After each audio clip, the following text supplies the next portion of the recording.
nag-expect na po talaga ako. Parang nararamdaman ko na po na ako yung mabubunot. Ready naman po ako. Ready po ako sa performance ko. Kaya binigay ko na lang po yung best ko talaga sa performance na yun. The way you deliver the song, may feelings, same batch sila ni Noe, yung magaling din.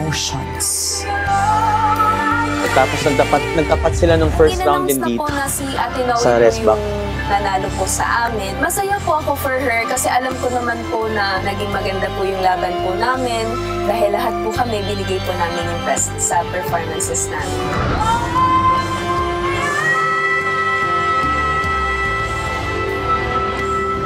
Kailanman ay hindi nawala sa akin ang pangarap na maging bituin. At sa pamamagitan ng tanghalan, ito ay aking aabutin.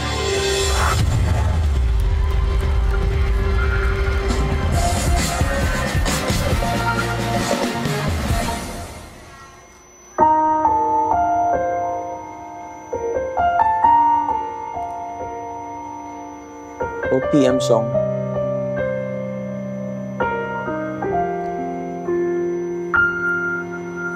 Kahit na nagmumukhang tanga, kahit na sinasaktan ko, iniiyak ako dahil sa'yo, ito pa rin ako. Grabe yung emotions niya dito.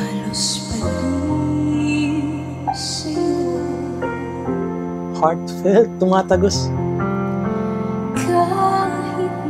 Changed it.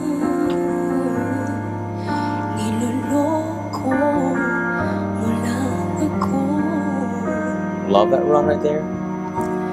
Kahit na tumingin sa iba, magmahal ka ng iba. Wow. Pupulag-pulagan ako. Masakit na nito dito. Wow. Sa puso ko. Dahil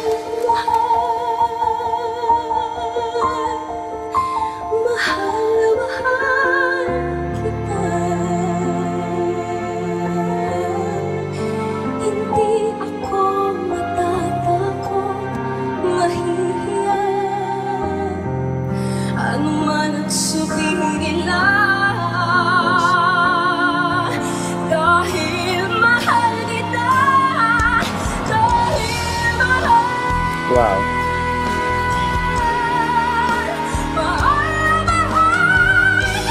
Oh, freak. Nag-G5 siya doon, sundot. Gawin ko ang lahat, pangako mo lang di ako iiwan. Dahil mahal kita.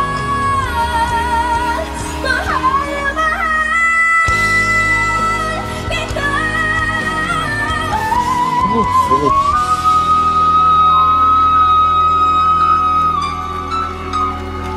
D sharp 6. Ganun kataas.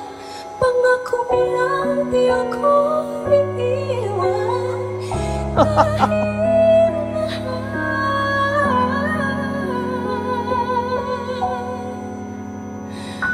Mahal na mahal kita.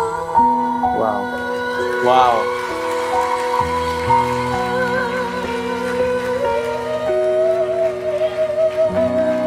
Grabe yung breathing niya dito.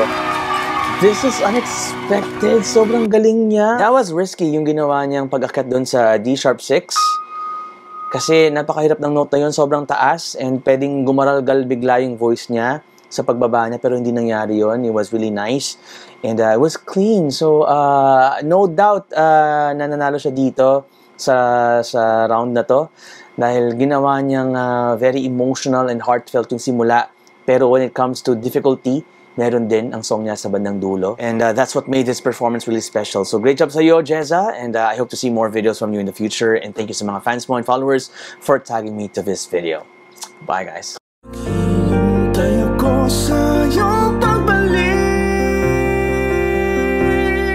Ayokong ikaw